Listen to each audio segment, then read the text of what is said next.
completely destroyed. Russia stepped up its lethal bombardment of major Ukrainian cities on Wednesday, which its invasion force has so far failed to capture.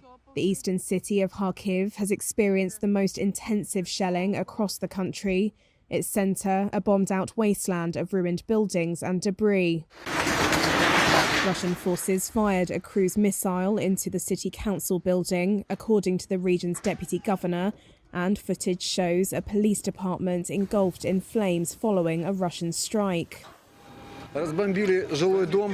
This man said he saw multiple bodies on the ground after a residential building was bombed. Also on Wednesday, Moscow claimed it had captured its first sizable city, Kherson. But Ukraine disputes this and says they are fighting on in the provincial capital.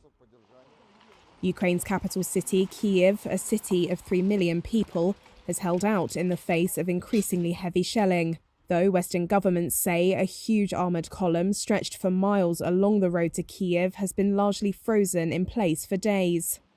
On Tuesday, Russia blasted the main television tower near a Holocaust memorial, killing bystanders and causing heavy damage to several shops. With Moscow having failed in its aim of swiftly overthrowing Ukraine's government after nearly a week, Western countries are worried that it's switching to new, far more violent tactics to blast its way into cities it had expected to easily take.